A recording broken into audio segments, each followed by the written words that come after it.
Hello everyone, আসসালামু আলাইকুম। কী অবস্থা সবার, কেমন আছেন? এই যে আজকে ফুলকো ফুলকো তেল পিঠা বানিয়ে ফেলেছি। লাইফে ফার্স্ট টাইম তেল পিঠা বানানো, কখনো এর আগে নিজে হাতে বানানো হয়নি। আম্মু বানিয়েছে খেয়েছি, ছোটো বোন বানিয়েছে খেয়েছি, কিন্তু অ্যাট ফার্স্ট আজকে প্রথম আমার হাতে তেল পিঠা। কেমন হয়েছে প্লিজ জানাবেন। অবশ্যই অনেকটাই লোভনীয় হয়েছে খেতে, আর এতটা ক্রিস্পি আর একদম নরম নরম, অনেক মজা হয়েছে। আমি অবশ্য খেয়েছি একটা। আমি তেমন তেল পিঠা খেতে পছন্দ করি না, মানে মিষ্টি জাতীয় খাবার তেমন খেতে পছন্দ করি না। তারপরও নিজে হাতে বানানো বলে কথা, না খেলে কি আর হয়? বাসায় সব কিছু এখন ট্রাই করার চেষ্টা করি আর কি। কারণ এখন তো আর আম্মু নেই, সাথে বোনও থাকে না, কে বানিয়ে দিবে সব সময়? এজন্য ভাবলাম যে একা একাই ট্রাই করে দেখি। আর আমার ছেলেটার জন্য কিছু বানিয়ে লাভ নেই, কারণ ও একদমই খেতে চায় না। একদমই বলতে একদমই না। জানি না কতটুকু আপনাদেরকে দেখাতে পারছি কিংবা বোঝাতে পারছি। এটা আসলে দেখানোর মতো কিছুই নয়, কিন্তু নিজে হাতে ফার্স্ট টাইম সাকসেসফুল পিঠা বানিয়েছি বলে কথা, এজন্য দেখালাম। আর বিশেষ করে আম্মুকে বেশি বেশি, কারণ আম্মু সবসময় বলতো তুই কোনো দিন পিঠা বানাতে পারবি না, খেতেও পারবি না, তুই খেতেও পছন্দ করিস না, কাউকে খাওয়াতেও পছন্দ করিস না। আসলে তা নয়, এখন সময়ের সঙ্গে সঙ্গে সব কিছুই পরিবর্তন হয়ে গেছে। আর আমি এখন সব কিছু শিখে গেছি, সব কিছু, সবগুলো পিঠাই পারফেক্ট হয়েছে। অনেক কিছুই শিখে গেছি এখন, সব কিছু। আম্মু এখন তোমার মেয়ে সব পারে, বুঝতে পারছো?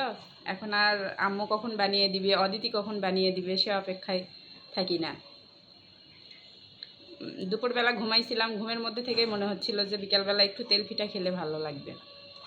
আর যে ভাবা সেই কাজ, ভেবেও নিয়েছি। এই যে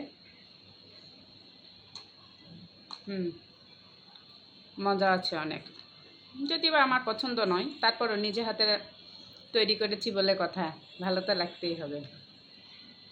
তো সবাই ভালো থাকবেন।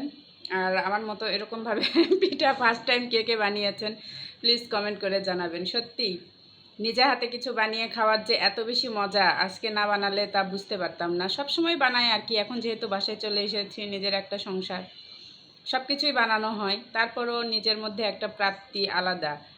যখন নিজে কিছু করে সাকসেসফুল হন। পিঠা বানাচ্ছিলাম আর কতবার যে আল্লাহকে ডাকছিলাম, আল্লাহ একদম যেন পারফেক্ট হয়, একদম যেন পারফেক্ট হয়, বৃথা যেন না হয়। তারপরে প্রথম পিঠাটা একদমই ফুল ছিল না, তখন তো মনটা অনেক বেশি খারাপ হয়ে গেছিলো, কারণ এই যে এরকম হয়েছিল প্রথম পিঠাটা, একদমই ফুল ছিল না।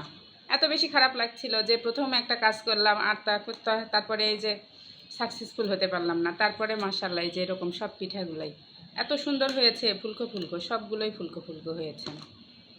আর আমি একটু এরকমভাবে বেশি ভেজেছি, লাল লাল করে, কারণ আমার ছোটো বোন আমার সাথে থাকে, সবাই জানেন। ও এরকম ছাড়া খেতে চায় না, ও আবার একটু খাবার নিয়ে বেশি পিটপিটা নিয়ে, সাদা সাদা রাখলে খেতে চায় না। এজন্য ওর জন্য একটু গাঢ় করে, মানে লাল লাল করেই ভেজেছি আর কি।